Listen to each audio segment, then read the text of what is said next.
ഇറ്റലിയിലെ കാശായിൽ 1338 ഈ ദിവ്യകാരുണ്യ അത്ഭുതം നടന്നത്.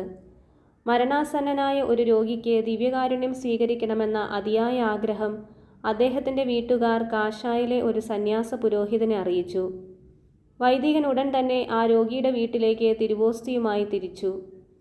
രോഗീലേപനം കൊടുക്കുന്നതിന് ദിവ്യകാരുണ്യം കൊണ്ടുപോകേണ്ട കുസ്തോദിയിലായിരുന്നില്ല അദ്ദേഹം ദിവ്യകാരുണ്യം കൊണ്ടുപോയത്, മറിച്ച് ഒരു പുസ്തകത്തിനുള്ളിൽ വെച്ചാണ് കൊണ്ടുപോയത്.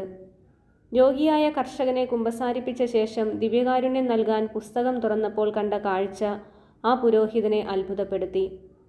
പുസ്തകത്തിനുള്ളിലെ തിരുവോസ്തി രക്തത്താൽ കുതിർന്നിരിക്കുന്നു. ഒപ്പം രക്തം പുസ്തകത്താളിൻ്റെ ഇരുപുറങ്ങളിലും പടർന്ന് പേജുകളും തിരുരക്തത്താൽ കുതിർന്നിരുന്നു. ഭയന്ന് വിറച്ച അദ്ദേഹം രോഗിക്ക് ദിവ്യകാരുണ്യം കൊടുക്കാതെ ആ വീട്ടിൽ നിന്ന് ഇറങ്ങിയോടി. അദ്ദേഹം ഫാദർ സിമോണെ ഫിദാത്തയുടെ അടുത്തെത്തി കാര്യം പറഞ്ഞു. ഫാദർ സിമോണ ആ ദിവ്യകാരുണ്യ അത്ഭുതം കണ്ട് ബോധ്യപ്പെടുകയും അവ സൂക്ഷിക്കാൻ ആ പുരോഹിതനോട് ആവശ്യപ്പെടുകയും ചെയ്തു.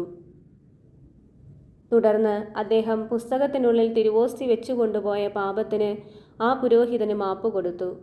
സിയന്നായിലെ കാശായിൽ വിശുദ്ധ റീത്തായുടെ ദേവാലയത്തിൽ ഈ അത്ഭുത തിരുവോസ്തി തിരുരക്തത്താൽ നനഞ്ഞ പുസ്തകത്താളുകൾക്കൊപ്പം പരസ്യവണക്കത്തിനും ആരാധനയ്ക്കുമായി ഇപ്പോഴും പ്രതിഷ്ഠിച്ചിരിക്കുന്നു. നിരവധി പാപ്പാമാർ ഈ ദിവ്യകാരുണ്യ അത്ഭുതത്തെ വണങ്ങുന്നവർക്ക് ദണ്ഡവിമോചനം പ്രഖ്യാപിച്ചിട്ടുണ്ട്. ഈ ദിവ്യകാരുണ്യ അത്ഭുതവുമായി ബന്ധപ്പെട്ട് നിരവധി അത്ഭുതങ്ങളും രോഗസൗഖ്യങ്ങളും നടക്കുകയുണ്ടായി. ഒരിക്കൽ ഈ അത്ഭുത തിരുവോസ്തിയിൽ ഈശോയുടെ തിരുമുഖം തെളിഞ്ഞു വന്നു. അതിന്നും മായാതെ നിലകൊള്ളുന്നു. സന്ദർശകർക്ക് തിരുവോസ്തിയിലെ തിരുമുഖം വ്യക്തമായി ഇന്നും കാണാം. 1687 ഇതൊരു ദിവ്യകാരുണ്യ അത്ഭുതമായി സഭ അംഗീകരിച്ചു. നമുക്ക് പ്രാർത്ഥിക്കാം.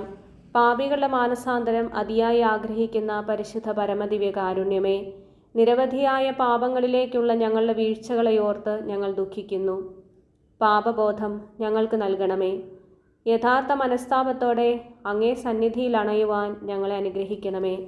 പരിശുദ്ധ പരമ ദിവ്യകാരുണ്യത്തിന് എന്നേരവും ആരാധനയും സ്തുതിയും പുകഴ്ചയും ഉണ്ടായിരിക്കട്ടെ.